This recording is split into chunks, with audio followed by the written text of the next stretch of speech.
supporting the men.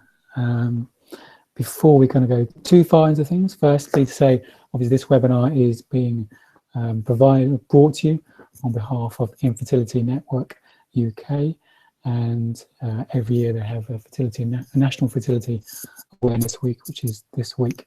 And if you don't know anything or much about IN UK, they're a patient charity that provide help, support and information to couples and people who are struggling to conceive.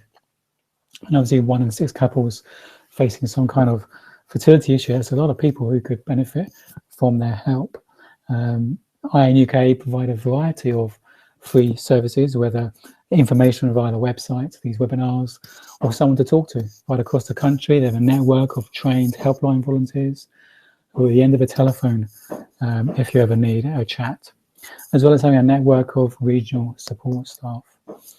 And IN UK firmly believe that no one should face the heartache of struggling to conceive alone, and they want to be there with every step of the way of people's journey. And we weren't personally aware of IN UK on our journey. We so wish we were, because it can be such a lonely journey. So I'm obviously a big fan of IN UK, which is why I provide things like these webinars and support them any way I can. So that's IN UK. And I am Russell Davis. I'm a kind of fertility coach and cognitive hypnotherapist, and I work with women and couples and men all over the world, really, helping them find a sense of peace of mind and harnessing the kind of mind-body link on their journey. My wife and I had a 10-year journey of infertility or fertility. Firstly, my wife was diagnosed with some fertility issues. And after an 8-year journey of trying to heal herself more holistically, and we never actually believed she would get her full fertility back. But she did. After 8 years, she had her full cycle back, full fertility. And there was no reason technically why we couldn't get pregnant. And then things weren't happening. And we found out I was infertile, quite spectacularly infertile, in fact. And yeah, kind of a kick in the teeth when you think you've done the journey to find out you haven't. You've got to do it all again, and this time it seems to be a much harder journey. But the long and the short of it is that we did go on to conceive naturally. Against all odds, we were told it was a 1 in a billion chance of us ever conceiving naturally, given my test results, and that was just before we dived into ICSI. So we can look back and having trained in what I do now, and we can see how much our mind and our emotions played a role in our journey. And I firmly believe that our journey wouldn't have been 10 years long if we'd have known what we know now. And I firmly believe that too many couples go through treatment unnecessarily, and the success rate of treatment is unnecessarily low because the mind and emotions aren't factored in. And obviously, being a man on the journey can give a unique experience in some way, because I think as we kind of unpack this evening, often we find men don't often share much on the journey. So I want to be a voice for couples, but also a voice for men as well. A bit more about me is I'm a fan of barefoot running. I wear these funny shoes called 5 fingers or minimalist shoes while running. Or in the summer, I don't wear any shoes, go completely barefoot while running.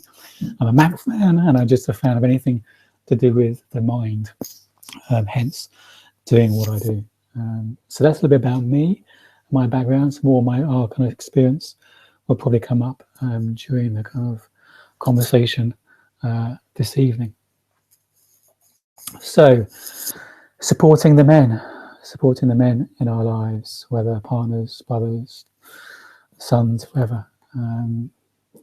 It's an interesting kind of subject to look at in many ways, because in some respects, do our men need supporting? Well, an obvious answer is yes, they do, but an obvious answer almost so maybe, well, do they? Because they say they're okay.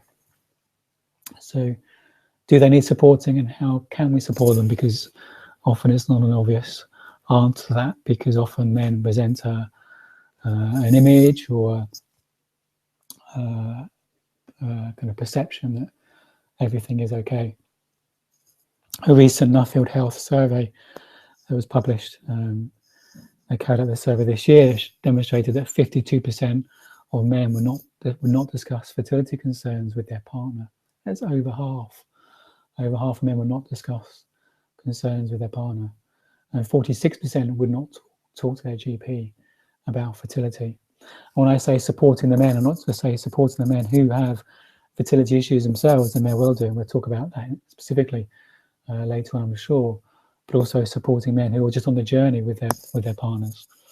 It can be a tough thing for both people in the couple, and both people. And so I'm talking about supporting men generally who are experiencing this fertility journey, whether it involves their fertility or not. And 50% of fertility cases involve male fertility, or more than 50%. And whether that's male fertility specifically, or solely, or in conjunction with female fertility. So men are part of the journey. 1 in 6 couples struggle to conceive. The majority of those are in heterosexual relationships, so that involve men. Yeah, over half of those involve male fertility specifically. And from my personal experience, I was really not aware of my own emotions. I wasn't aware how disconnected I was from my emotions, and I was bottling things up internally. We'll talk about that a little bit more. And I really believe that when we bottle things up, it doesn't go away, and it does more damage within us than actually expressing it and letting the emotions flow through us and move on. I was so disconnected from emotions, I wasn't aware, and that's what I was doing. And in life generally, not just in fertility, I firmly believe that our thoughts and our beliefs about ourselves and life generally, we bring to our fertility journey. We don't develop those new things about ourselves and life within our journey. But sometimes the journey is such an emotional roller coaster, it shines a spotlight on these things, and they come to the surface, or they become more exaggerated in many ways. And that was definitely my experience. So in many ways, I can look back at my journey and be thankful for the things I learned about myself, because I'm a very different person now than I was back then.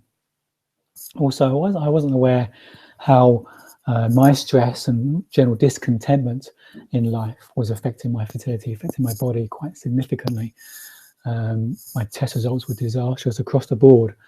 You know, kind of sperm count, mobility, and morphology, all three just completely disastrous. In fact, the doctor asked me whether I've been in contact with dangerous radiation levels when I got my test results. And I tried everything to try and improve my test results. I went on a 4-month journey of trying to improve my sperm results. And I don't know if you know that. Most people know on this journey, as you go on this journey, you'll be quite an expert in fertility for obvious reasons. But, you know, male sperm gets regenerated every 3 months. So I went on a 4-month program of trying to improve my test results through all sorts of things that I firmly believe can make a difference. Some of those things I still use today, things like acupuncture, Chinese medicines, herbs, lifestyle, nutrition. I was pretty healthy. I didn't smoke, didn't drink that much anyway, but I was even more mindful of my nutrition, keeping my phone out of my pocket, even wearing baggy pants, and not cycling too much. All this kind of stuff, all this usual stuff and good stuff that I know can make a difference.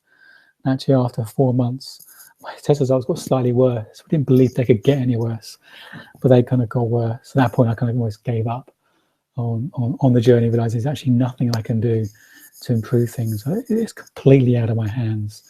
We're now in the hands of the clinic. And that prompted me to go on a journey, which I'll unpack a little bit more later on, resulting actually for us conceiving naturally. But my journey was really being more aware of my discontentment in life generally, not just not being able to have a child, in life generally. And I was looking for having a baby to take away that discontentment. So there's some of my experiences. I was also aware that I wasn't supporting my wife in the way she really wanted. But I wasn't aware of that until 8 years into our journey, and we hit the lowest ebb, and she was sharing, you know, how she really felt, and I was really shocked to hear some of these kind of home truths, and maybe I heard them for the first time. They weren't, you know, an uncommon message, but maybe I really heard them for the first time, how I wasn't showing up emotionally.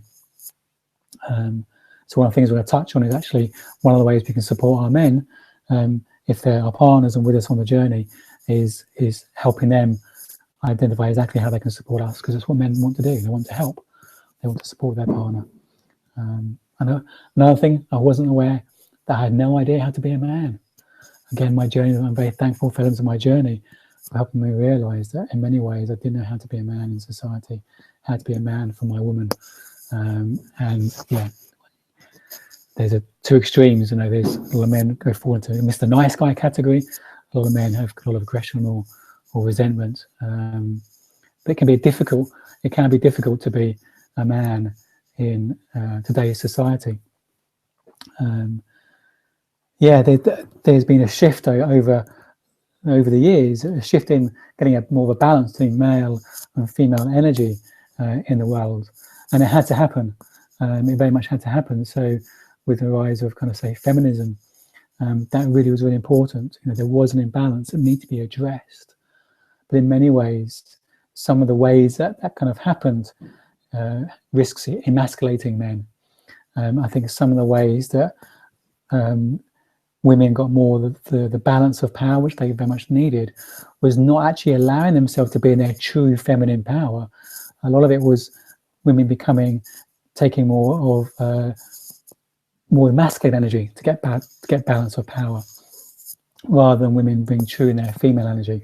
And I think there almost needs to be more of a balance that we need more female energy in this world, in leadership, in positions of power.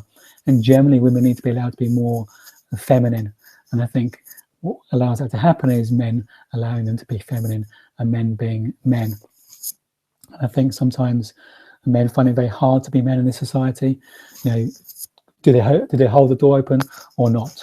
And I just want to really, really enforce. I really believe feminism had to happen. It's very important. We have more feminine power, feminine energy in this world. I still think there needs to be more, another shift in that way. I think some of the way it happened could be seen as emasculating men, making it confusing for men knowing how to be men, as well as the whole thing about boys don't cry in our society. A lot of men don't have powerful male role models that allow them to know it's okay to feel emotion. A lot of men don't even know how to engage with women that allow them to be feminine.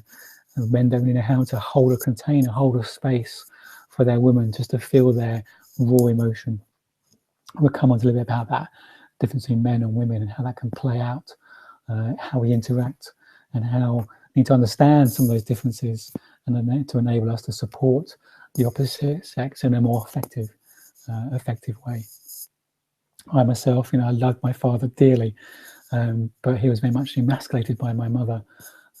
So I could see how I learned from that kind of quite Mr. Nice Guy kind of role model. I think sometimes men fall into these two stereotypes because we don't know how to be a man, and often they fall into a Mr. Nice Guy pattern. We become people pleasers. I'm okay if you're okay, and very much in my marriage for many, many years, it was very much, I'm okay if you're okay. What would you like to do? And I'm okay, it's okay, I'm okay. I wouldn't really say what I really wanted because I was scared of maybe upsetting her or wanting to make sure she was happy at maybe the cost of my needs and hopes, dreams, desires, potentially. Not because she was aggressive the way she was, it's because I was allowing it in many ways, because I wasn't being my strong kind of male archetype. And that's what women want. Women want a strong male archetype. They can feel safe and protected in it, and a place and a container for them to be free to be their pure feminine energy. And another kind of stereotype swinging the other way from Mr. Nice Guy is maybe a lot of aggression and a lot of anger. I know for me, even though I was Mr. Nice Guy, I had a lot of passive aggression. So we've got Mr. Nice Guys, and we've got very angry men who are frustrated maybe that they can't really be free to be them. Society isn't allowed to do that because I don't think society in many ways allows men to be men. I say a lot of our male role models, a lot of our people, men in positions of power, it's almost an adolescent male energy. It's not a mature, grounded male energy role model. So it's a bit of backdrop for the scene to know that there is a difference between men and women and how we show up and how we express ourselves. And sometimes we need to understand those differences. And there's the old book, and I'm stereotyping here, and I think some of the stereotypes can be useful, but I want to also know in a same-sex couple, there are differences between people as individuals, whether it's two men or two women. We all have a different way of looking at the world. We have our own differences, our own perceptions and models of the world. So this is not clearly as black and white as men and women. And people in a same-sex relationship, there'll be differences in how they relate, differences in how they prefer to receive love, and it's understanding each other's differences, each other's personality types, and not taking the way they are personally. It's just understanding that's the way they are for whatever reason, and it may not be personal. And our thinking makes everything about us. If we get caught into our thinking, our stories about situations, it kind of makes it about us. So, although I'm generalizing men and women here, it can be a difference in between this kind of same-sex couples as well. But having said that, I do think there's a difference between male and female energy and men and women's brains in many ways. And there's the book, Men Are From Mars, Women Are From Venus, and it can very much be like that.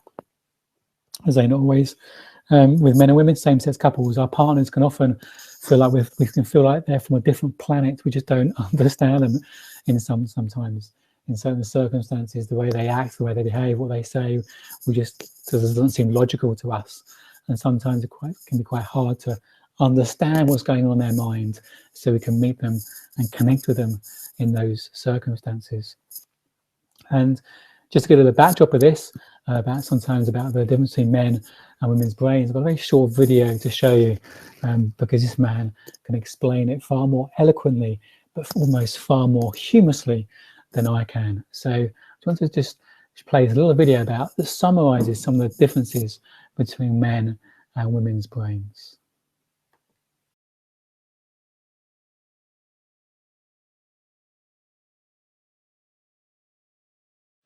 Well, you fill in the blanks. Okay, so now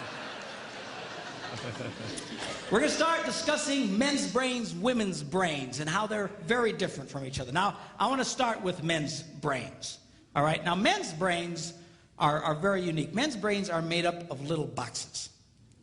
And we have a box for everything.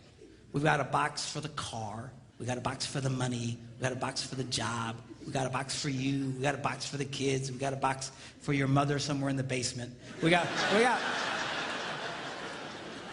boxes everywhere. And the rule is the boxes don't touch.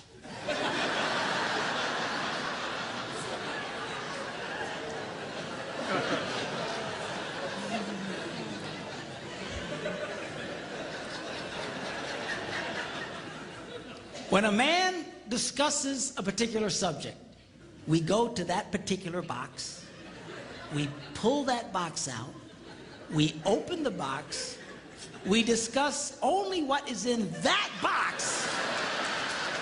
All right?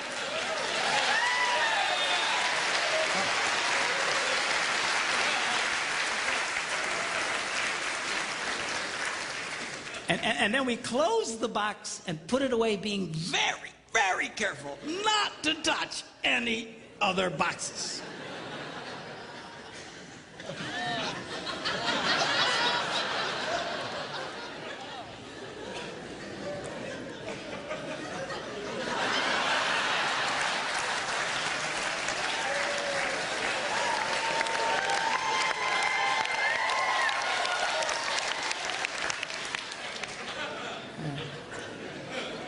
Sorry, my Catholic upbringing got in there for a minute, but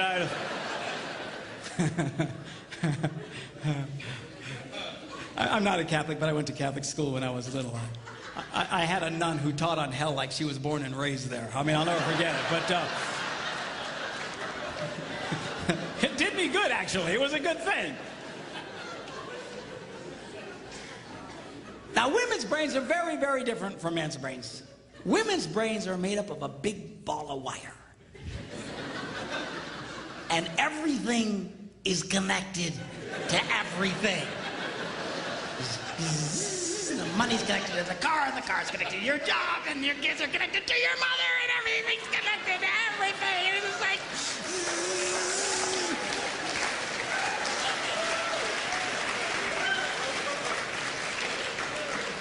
It's like the internet superhighway, okay? And it's all driven by energy that we call emotion.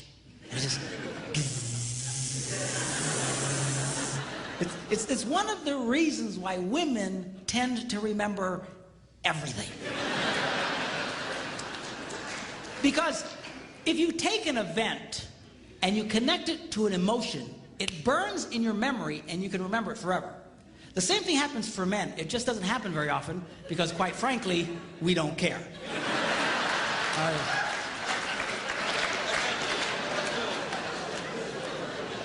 Women tend to care about everything. And she just loves it.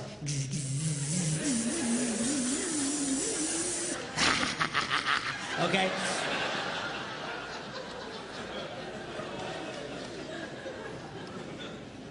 Now, men, we have a box in our brain that most women are not aware of. This particular box has nothing in it.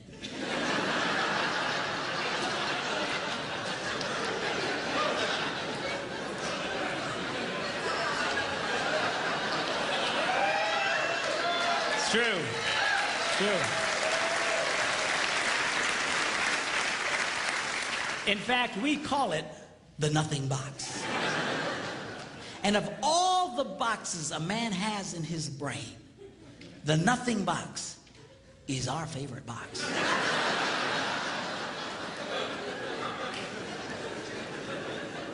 If a man has a chance, he'll go to his nothing box every time. That's why a man can do something seemingly completely brain dead for hours on end. You know, like fishing.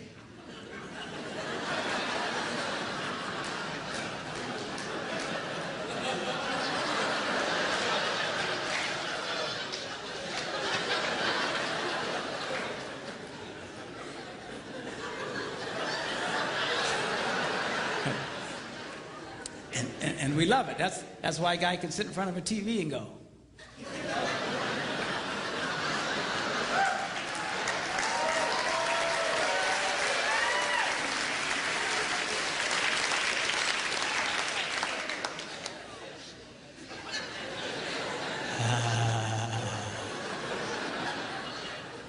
It glows. Of course, this drives our wives nuts because they'll come up and say, "Stop that! You can't possibly be watching anything!"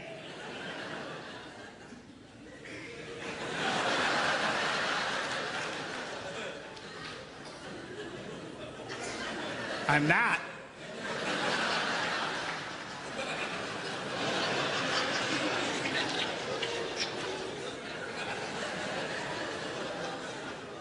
Go away.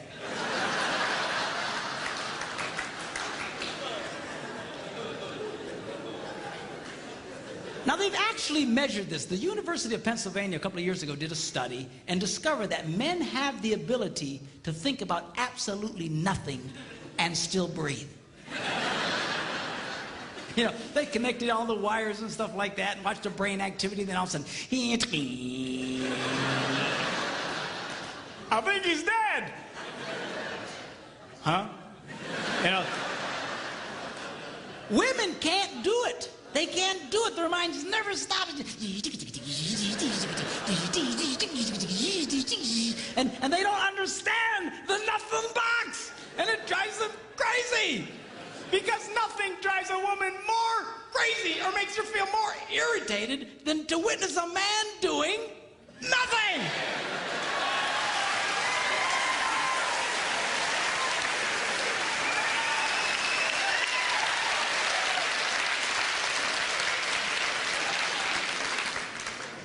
Now, one of the biggest revelations I get out of women is this whole nothing box issue. They just, everything's starting to make sense. And I've had women say, oh, it's nothing. Well, can I go in as nothing?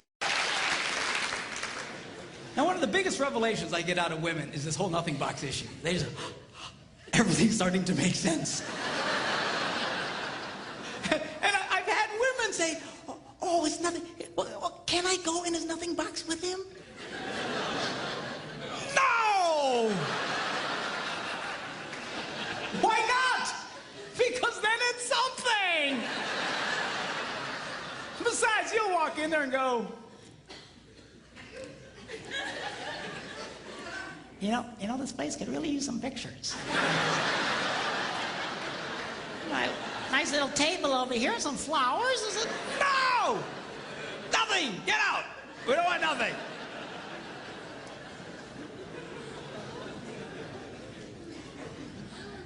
Now this handles the way men and women handle stress. Okay? When a man is stressed out, all he wants to do is run to his nothing box. This is how we unwind. The last thing we want to do when we're stressed out is talk about it. We don't want to talk about it. We just want to.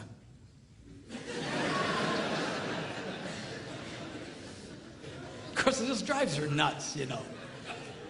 A woman will see a man in that vegetative state and she'll come up and go,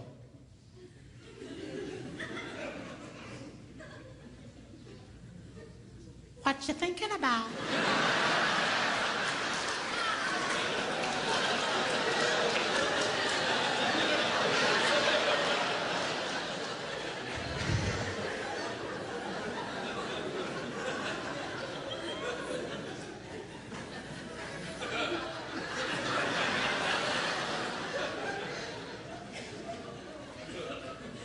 Nothing.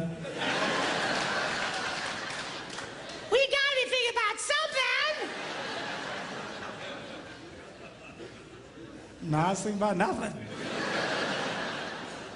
fact, I was on a roll till you showed up. Go away, all right? Because that's how he handles stress. He just...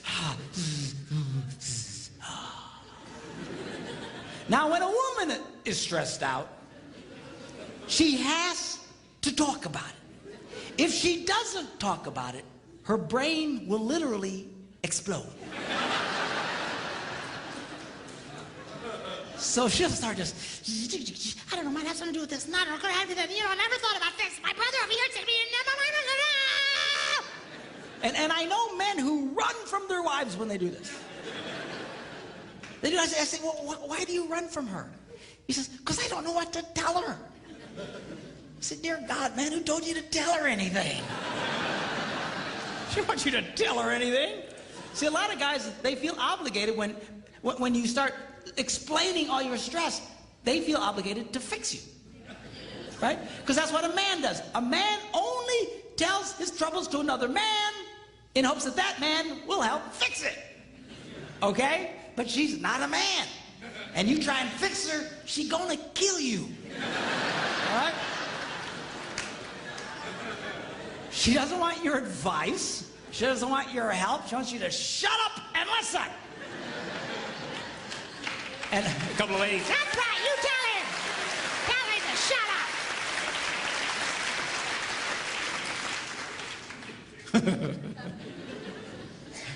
They like that.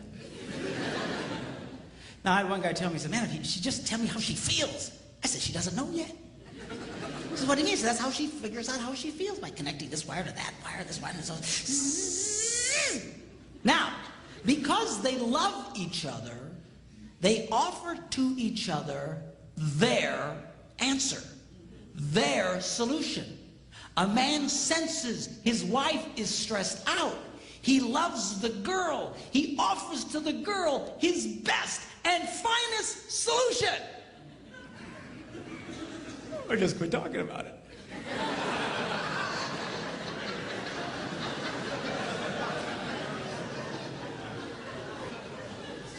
Just quit thinking about it.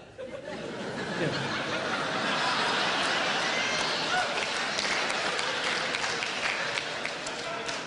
And that's when she starts reaching for the knives and stuff. But she's gonna stab you if you keep it up, okay? Now, a woman, she senses her husband's all stressed out. She loves him.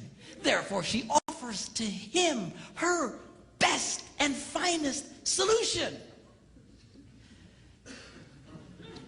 Talk to me. Why won't you talk to me?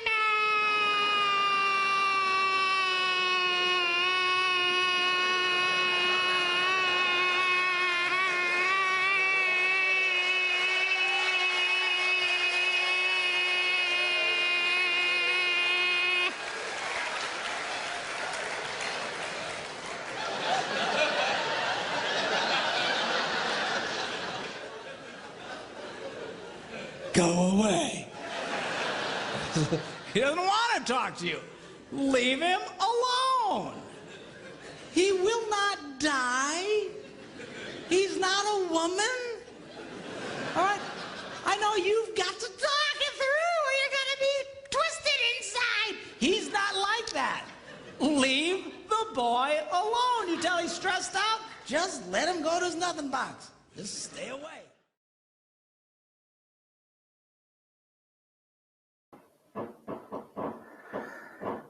I wish I'd seen that all those years ago on our journey. Yeah, I think very funny, but very true in so many ways. And it's almost as if I could leave it there, because I imagine that rings true in many ways for your situation and your man. And well, how can you best support him? Well, understand that men and women do handle stress in very different ways, and the way our brains are wired and the way we operate often comes to the forefront in stress. And I think if I use stress as an example, it's a classic example how men and women often operate differently. So it's recognizing if he's not being or responding in the way you want him to or you expect him to. It's not personal. It's really not personal. It's not about you. It doesn't mean he doesn't love you. It doesn't mean he doesn't care. He's just being a man. He's just being a man. Yeah, and I learned on my journey the importance of not trying to fix things. And one of the things I think will come again a bit later is sometimes you can help men by actually, I guess, educating them into how they can best support you, because they really, as you said, they love you and they want to support you. And it's basically guiding them, giving them guidance on how to do that. And I'll come on to some practical ways about how you can do that. So men and women do communicate differently. So understand differences and not taking them personally is one of the key things I want you to take away from this evening. It's not necessarily personal. It's just the way they are, the way they're dealing with stuff. When they're dealing with stuff leads me to the next thing, is actually, maybe there's stuff going on and they're not actually dealing with it. And for me, in my personal journey, I said earlier, I was very disconnected from my emotions. And I've actually met a lot of men I kind of meet and work with often say they're not aware of their emotions. I had one actually said he doesn't have any emotions. And I said, well, if you don't have any emotions, you'll be clinically dead. It's impossible not to have emotions if you're a living, breathing human being living in this world. But often men aren't aware of their emotions. They're a bit disconnected from their emotions. As I said, for me personally, was so living in my thinking, I was very disconnected from my emotions, and that can tie men into knots. And also that can exaggerate the difference between men and women. And I really appreciated from my wife in her being frank and honest and saying how she felt lonely on the journey. And I was really shocked when she said that. I was thinking, I don't understand. I come to all the appointments, we make all the decisions together. And she said, I'm there physically, but I'm not there emotionally. There wasn't this emotional unity that she seeked, because her brain, her energy, female energy is just pure energy in the moment. She wasn't feeling my energy. She wasn't feeling me present to the moment, because you feel energy by being present to the moment. And I was locked in my head, and I kind of wasn't consciously aware of this. But that's where I was. And as he said, you can't encourage a man out to feel his emotions or get out of his box. The more you try and do that, the more they dig their heels in, because it's uncomfortable for them. But I guess I went on my journey because I wanted to support my wife. It was horrified me that she felt that way. So I began to start to wake up and recognize, what is it that she wants I'm not giving her? What is this thing called emotions? And maybe they're not helping me. Maybe bearing these emotions are not really helping me live life and get on with life. My wife started going through a grieving process, and I recognized I wasn't going through it. I'd say I was angry, but I wasn't really feeling anger. And it was going to help. It was helpful for me to recognize recognize my relationship with my emotions. Now, maybe it was an unhelpful relationship. Maybe it's more protection, and I wasn't really allowing myself to be me and feel the emotions. I'm not someone who believes to weep and wail, to let the emotion go. But if you're actively avoiding it or distracting yourself from it, then that's just not helpful. That's going to internalize it. And often I say to men, when I talk about men emotions, they say, oh, I don't have emotions, or don't really feel my emotions. And I talk about maybe sport. A lot of men are interested in sport. Either they play sport or they enjoy watching sport.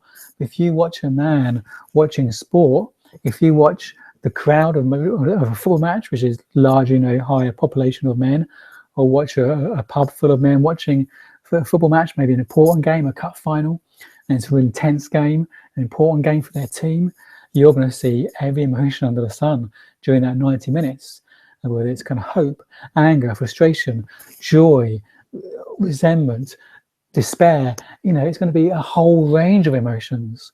Men do feel emotions when they feel safe enough to feel the emotions. So it's not as if men don't have emotions. They're just often not aware of it. They've often become disconnected from it. And it goes back to the whole kind of boys don't cry and understanding what it means to be a man in today's society. Often it is a protection mechanism. All sorts of reasons why men are disconnected from their emotions. And again, just being aware of that can be really helpful, and not expecting them to respond or be the way you kind of want them to be. But I personally found it helpful to go on a journey to understand my emotions, just to let them go, to release them, because my body fell into a more harmonious state. When I was honest with myself, when I was really recognizing where I was in life, then if I was really honest, this is where I got my diagnosis, and it felt really kind of the lowest ebb, thinking we're never going to have children. When I was really honest with myself, I wasn't happy in my work. If I was really honest, I wasn't happy in our relationship. And I was bearing all this kind of discontentment in life. And the discontentment started from a very young age.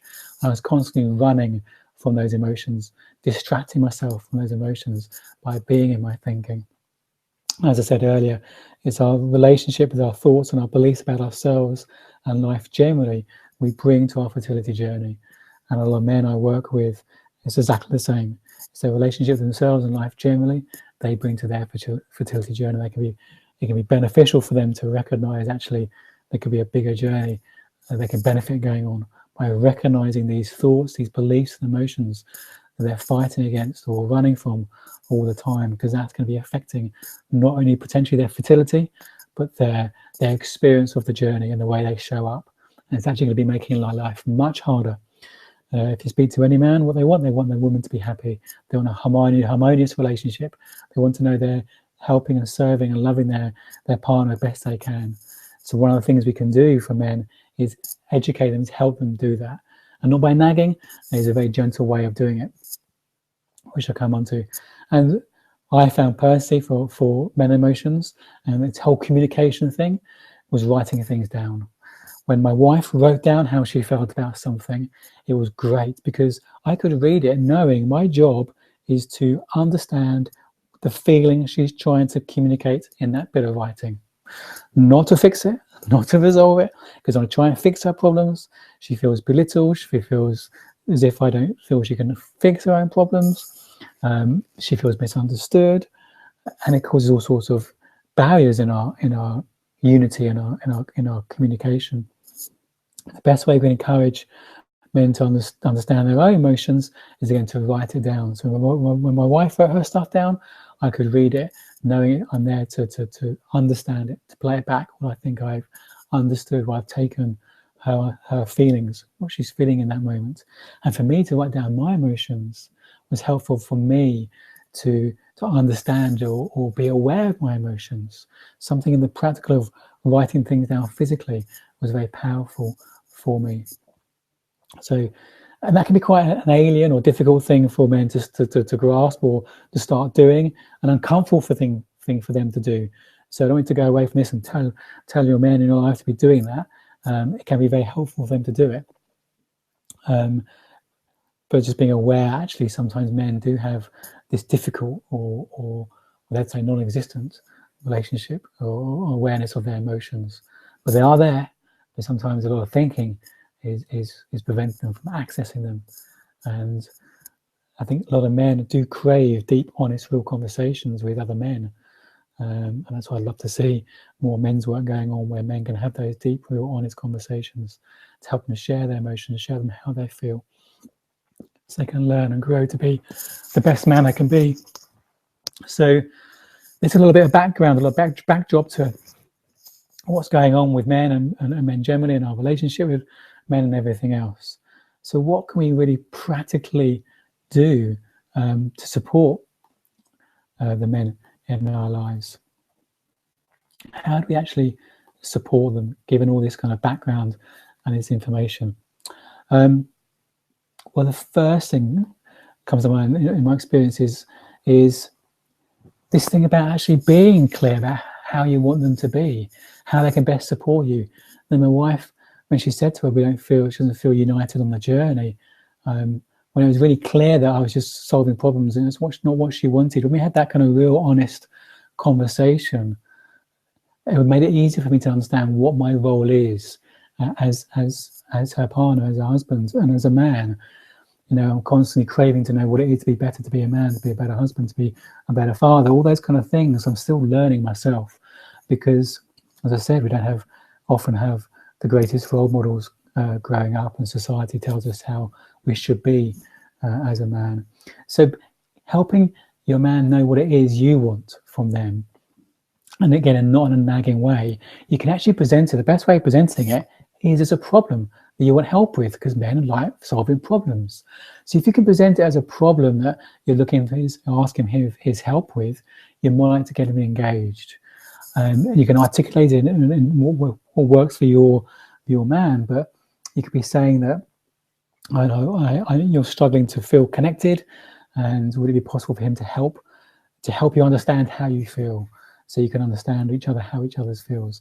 Or you're struggling to understand what's going on for him. Would it be possible for him to help you understand how he feels, because you're struggling with that? So see it as a problem that he can help with, if that makes sense. It's because men like to fix problems. So if you want your man to do something, instead of nagging it, if you present it as a problem that you have that he may be able to help you with, then you're going to get his full attention, because that's what he naturally wants to do and naturally does. So don't assume what they're going through, whether they're your partner, your son, or your friend. Never assume what a man is going through, because I think we are great at masking up. We're great at playing the role we think we need to play in that moment to best support our partners, to best prevent having uncomfortable, difficult conversations that involve these things called emotions that we're completely uncomfortable and not familiar with. So never assume what your man's going through, and say don't make it personal. Don't make it about you. When we get caught into our own thinking, not just men, women, dynamic in any area of life, work, everything. When we listen to hear things and see things through our own thinking, we make it about us, and we make interpretations or perceptions about what's going on, and we make it about us. So don't assume, seek to understand. And say don't push them to try and get help or to open up. If you push someone when they're not ready, they're going to dig their heels in deeper. In anything, not just with men, women as well. I think if you push them, they're not ready to do something. If you know someone wants to give up smoking and you want to encourage them to do that, and you really encourage them to do it, and they're not ready, and they made the decision themselves, you're actually going to dig them in deeper into justifying why it's okay to smoke at the moment, whether we'll do it at some point, and they delay their actual kind of process themselves. So you can suggest things. My wife says she just finds it funny, and I can look back and agree that she suggests things to me. I don't hear them. I really don't hear them.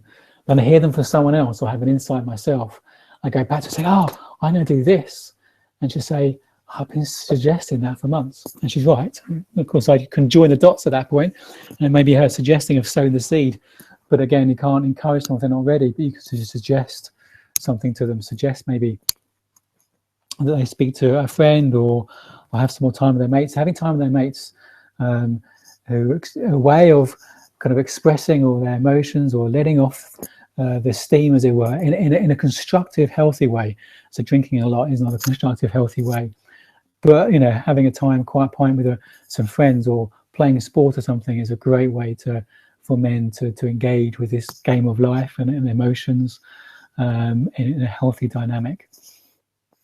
Being aware of other sources of stress, because if they're really stressed about this, they're probably stressed about other things in life as well, where it's work stress and everything else. They're all going to be playing a role and probably impacting their fertility.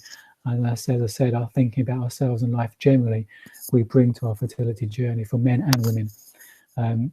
So don't push or encourage them, and with kind of speech marks or rabbit ears, and say encourage. Don't over encourage them, but you can maybe suggest things that help them let off steam and find ways where they can connect with other men or self-help. And there's more and more men's kind of forums opening up in the fertility space. I saw another one today, a Facebook group for men experiencing fertility. There's all sorts of online support men can tap into.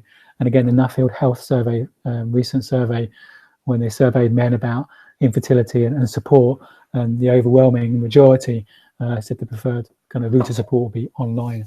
I guess that gives that element of not having to maybe speak face to face, but they can gain online support. And on my YouTube channel, there's a wealth of videos and things they may find useful. You both may find useful taking some of these themes into more depth.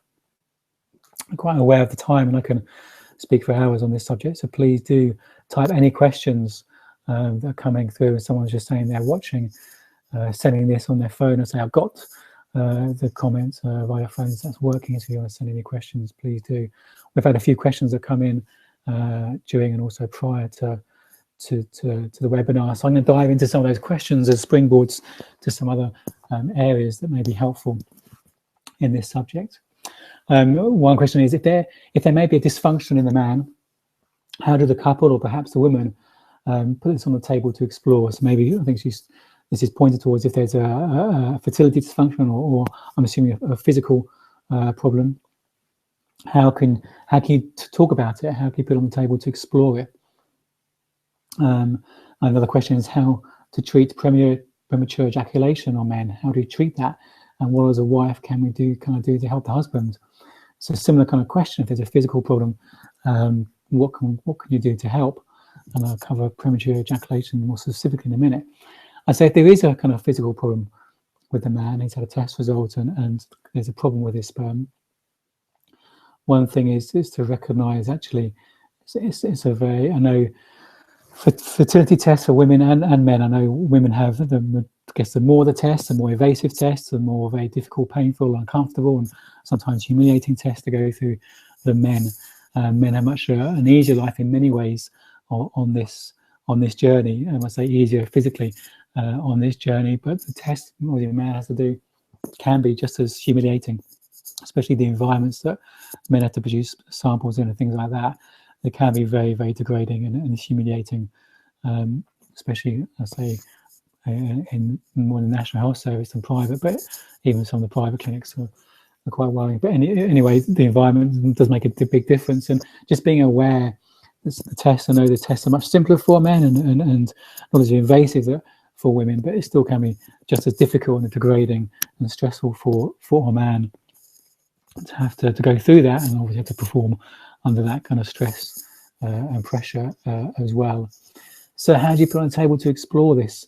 I'm going to take it from the point of view, assuming you don't know, if you suspect maybe there's a problem and maybe the man won't explore it. Very difficult to one of the things I always say to men is just go and get a test. Sooner rather than later, just go and get a test. Just rule it out. If you're not sure, just go and rule it out. It's better to know than not to know.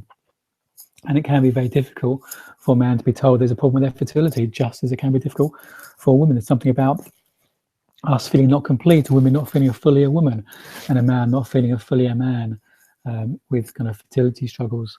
And that's very much my experience, where you feel there's something not right and there's something I'm not being able to provide the family my wife would love. And I can see she's a natural born parent, and now I'm the problem or the thing that's preventing her from being that parent she's clearly born to be. And even after the journey we've been through, the struggle she's been through and everything else, now it's kind of me that's kind of essentially not causing the problem, but I'm the kind of guess the problem. So if you suspect the man might be a problem and he's resistant or not keen to have the test, well, encourage him to speak to someone, speak to a mate about it, his emotions around it, why that. Speak to me, I'm happy to. Speak to a coach. There's a lot of men's coaches, some great men's coaches out there. There's a growing world of men's coaches, men helping men through all sorts of things in life. Or speak to their GP, and unfortunately that survey, and only 40% of men said they're comfortable speaking to their GP, but speaking to someone just to, you can suggest that might be helpful for them. If you know it's a problem, how do you support your man? We've covered a lot of that this evening already. Talking about premature ejaculation specifically, and the question was how to treat it. Premature ejaculation can often be a stress related condition. I would explore looking around the kind of emotional, psychological aspects of your husband's kind of day-to-day experience in life, his work, his job. How stressed does he feel? How content does he feel? How at peace does he feel? Is he carrying stuff again from childhood and stuff like that? And it doesn't have to be a kind of long, being years in therapy at all to let some of these things go. But I'd say, again, suggest maybe he can speak to someone, because often it's a psychological condition that some few sessions of talking to someone can make a huge difference, sometimes a more powerful difference than kind of medication. So what can you do? Just support, just love. We can't change the people closest in our lives, whether they're our husbands or sons or friends. We can't change them. We can't change anyone. We can only change ourselves. We can just love them in it and support and suggest, give them suggestions and just love them in it, which can sound the most difficult thing to do, and it can be at times when you want someone you love to be in a different place. So yeah, just seek him to have someone to talk to. Again, I'm offering I'm willing to speak to anyone from this webinar that wants to have a conversation with me, no cost, just to explore, especially men. I'm really passionate about having more conversations with men, helping them on their journey, just as a man has been through it. A man has been through it, has been there. Another question is coming: how do you support men who are struggling to come to terms with situations? And so it's a similar thing. How do you support the one you're closest to? Just show them love and understanding. Seek to understand them. Seek to understand what's going on for them without getting into their empty box, without encouraging them too strongly. Seek them to maybe speak to someone else, whether it's a mate, whether someone more professionally. That's the best way to struggle, to help to support men who are struggling. Understand they won't share their emotions. They struggle in silence. That's how they deal with it. And maybe help them to speak to another man. There's a massive power. There's an immense power when two men come together and talk real talking. Incredibly powerful experience in my experience. So really encourage them to speak to someone. If it's not someone medically, professionally, just as a friend, they can really open up to. And I really believe men are craving that. But everyone's afraid to make the first move. Everyone's afraid to open up. But I'm sure they'll find if they open up, they choose the right friend, they'll get such a positive response. Another common question is, my husband worries a lot that it's too late to conceive. I want to set a deadline which will only increase the stress we're under. How can I calm him down? Well, I agree that setting a deadline tends to put more pressure on any situation, whether it's trying to conceive or any project, any goal you're working on. You set a deadline, suddenly it puts more pressure on, and that whole pressure can actually, obviously become a vicious circle. And I often, when I work with clients, I talk about Project U rather than Project Baby. When you focus on Project U, when you let go of the deadline and let go of the time pressure, you can actually rewind the clock biologically. You can actually gain some time. So you want to set a deadline? How can I calm him down? Great question. We can't recognize the fact you can't calm him down. That's the first thing to recognize. You don't have that power, unfortunately. How much we love the people in our lives, we don't have the power to change their state. We don't have the power to change their experience of life. they're creating that in their thinking. So one of the things to recognize, you don't have that power, and it's not your responsibility either, which again, loving someone can be very difficult when we want them to see them change. We don't have that power to do that. So first thing is to recognize you can't calm him down. You can just love him where he is, and that may help all the cogs of him calming down. But one thing I do is recommend, again, him seeking to understand his relationship with his thinking, and why set a deadline. What is it about setting a deadline he thinks will help? You know, he's saying it's kind of getting too late. Well, who said it's too late? It's his thinking, his judgment. It's about learning to let go of judgments in life. That's what creates stress. Judgments create our stress. And for any men, you know, a lot of men are often too open to engaging in kind of talking, therapy, coaching, counseling, whatever you want to call it, whatever approach you want to turn to. But there's two books I'm going to recommend right now, which I think are great for men because they're not kind of therapy related. One is a book called Clarity. I love the title. It's called Clarity. It's a great kind of male kind of cover. It's written from a coaching kind of business coaching, not perspective to be kind of acceptable in that kind of environment. It's not written from a therapy type kind of perspective. It's kind of very much a coaching perspective. The title's Clarity. The subtitle is Clear Mind, Bigger Performance, Better Results, something like that. But it's a great way to understand what prevents us from having clarity in our own mind, what's preventing us from having peace of mind in any situation. And those people who heard me speak before are very much talk about how we live in the experience of our thinking, and it's our relationship with our thinking that makes the difference. So men may not be willing to speak to someone, maybe they're willing to read a book. If they are, then Jamie Smart's Clarity is brilliant, or the Little Book of Clarity if you want a shorter book but just as good. Or there's Michael Neill's Inside Out Revolution, The Inside Out Revolution by Michael Neill. More of a coaching book.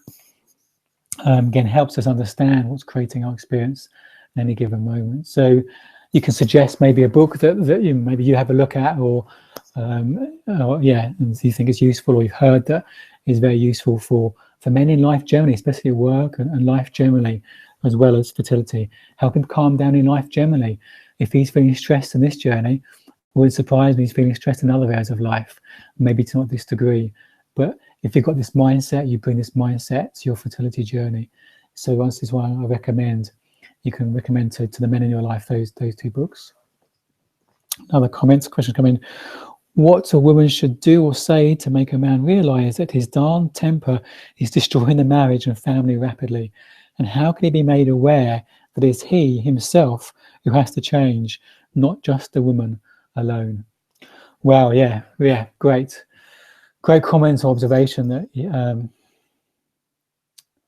just as that video kind of pointed out, it's the way we interact with each other that creates the kind of the experience. Well, actually what creates experience is our thinking about things. And if he's expecting you to change, then he's barking up the wrong tree. How his temper, his experience in life, his frustrations, his anger is not created by anything outside of him. It's his thinking.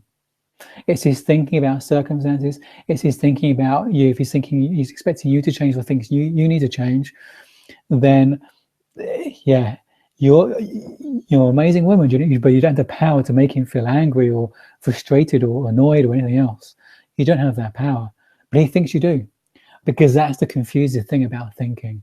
Thinking tells us that our experience, we're experiencing in this moment, is created by this thinking on this stuff on the outside, where it's what someone's just said, where our partners has responded, or our boss has just said, or the latest work deadline. But none of that stuff has the power to make us feel anything. But that's the illusion of life, and that's what most people don't realize. And we're expecting other people to change. I did it myself. I went into my relationship, went into my marriage, expecting my wife to make me happy. This is all subconscious, because I have this kind of mindset that I'll be happy when I get married, because my thinking of I'll be happy when I get the good job that wasn't working. I'll be happy when I get my degree and please everyone school wasn't working, and I'd be happy when I got married wasn't necessarily working. So then I was turning on to, well, I'll be happy when we have children. So I was expecting my wife, subconsciously, I just said to my wife to be a certain way to make me happy. And of course, relationships don't work that way. So it's not what you get out of the relationship, and it's not what the relationship makes you feel, because nothing has the power to make you feel. So what should you do or say to make him realize? Again, speaking to him, I'd love to have a conversation with him. I'd love to have a conversation with him. Open that invite to him and to anyone else. Those 2 books would really help. If he's open to reading a book, or maybe you can read the book together because you'll both benefit from it.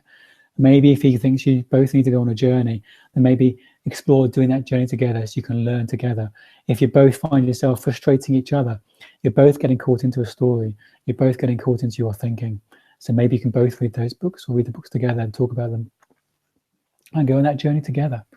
And maybe he's open to watching this video, or on my YouTube channel, got other videos on relationships, one on relationships that covers some of this stuff. Maybe he's open to exploring how you can interact together in a more helpful way for each other's peace of mind, each other's happiness, about recognizing he doesn't have the power to make you feel anything. You don't have the power to make him feel anything. How can you help him make him realize that?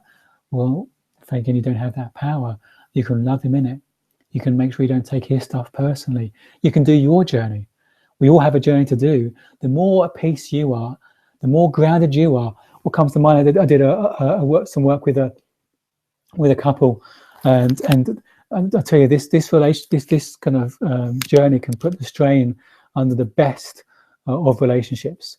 So don't think if you can see this kind of journey is causing you guys to be under pressure and causing some cracks or challenges in your relationship, you're not alone. There's research that shows how this can be the case.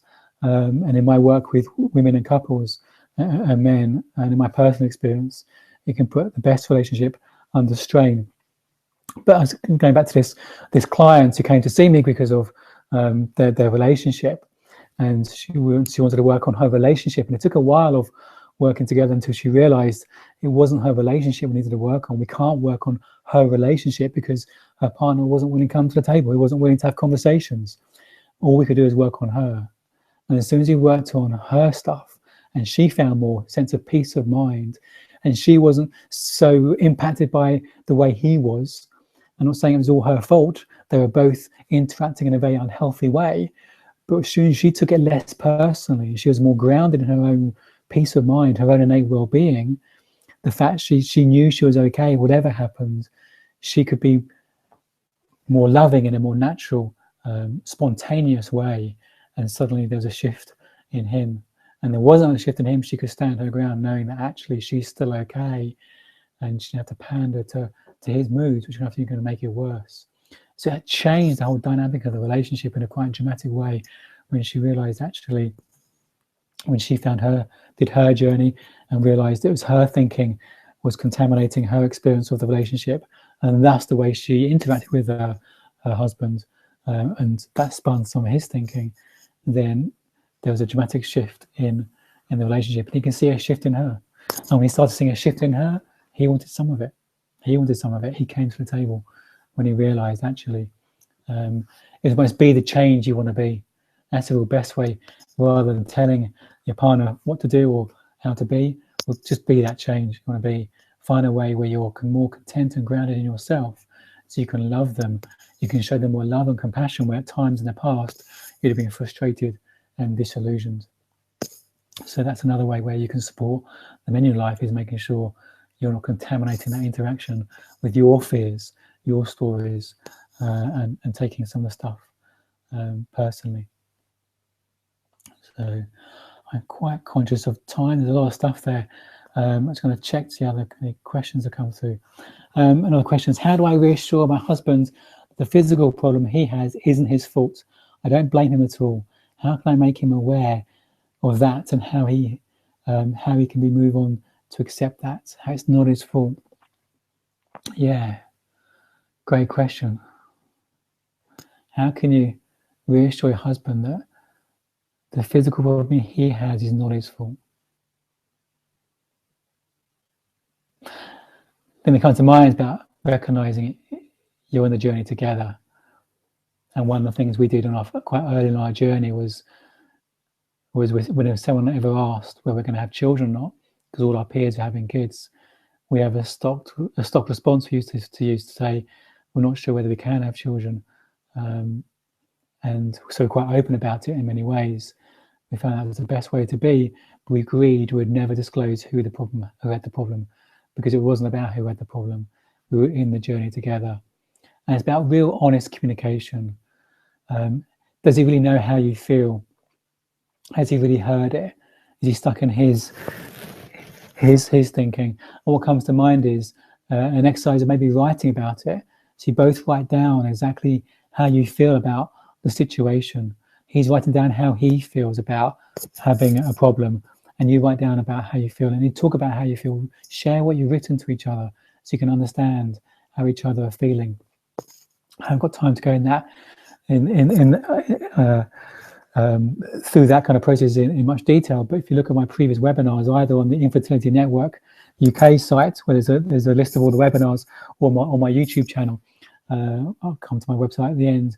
I did a whole webinar on relationships, and I talk about that kind of process in more detail. It's about understanding each other and communicating that level of emotions, and to get that kind of emotional connection, that unity that helps people, reassure people they're okay, reassure them actually you mean what you say. So trying to change them or get them to change it from a thinking perspective, you're combating thought with thought. It's going deeper, it's going beyond their thinking, their judgments about themselves and their situation, and getting to a more deeper connection to their soul. And you can do that by sharing how you feel and getting him to understand exactly how you feel. Make sure he's heard that, he plays it back to you, and conversely that he starts to share how he feels and you can understand that. So it's that deeper level of understanding each other's emotions, and that deeper level gives a stronger bond, a stronger sense of unity, and that reassurance tends to come from that connection. Trying to find that reassurance from the thinking state can be quite difficult. I hope that's kind of been quite a short answer, because I'm conscious of time, but I hope that's kind of pointed you in some direction. But please do, anyone want to get in contact. Sorry, I missed the question here. How do I help my husband with a low sex drive?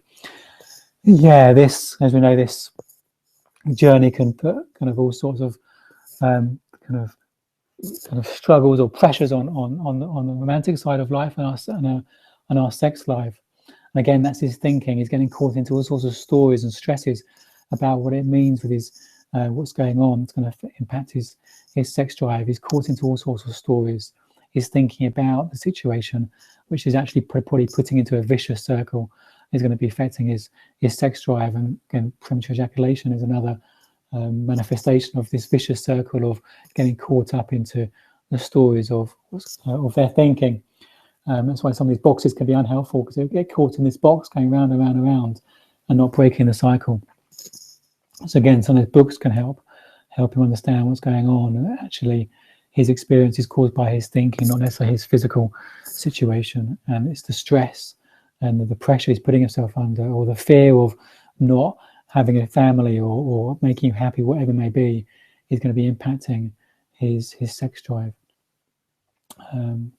So I'm afraid we have to leave it there, but please, anyone, do get in contact. I know sometimes we can scratch the surface of these webinars, but hopefully they've been useful and pointing you in a direction that can take you on a journey to deepening your understanding of how you can help your own kind of psychological state on the journey, as well as that of the men in your life, whether partners or otherwise. So thank you for being with me on the journey. We've gone through the questions. If you do want to find anything more about myself and my work, and if you want a conversation, or your partner wants a conversation, or anyone wants a conversation, you can contact me via my website, thefertilemind.net, and more information about Infertility Network UK can be found on their website, infertilitynetworkuk.com.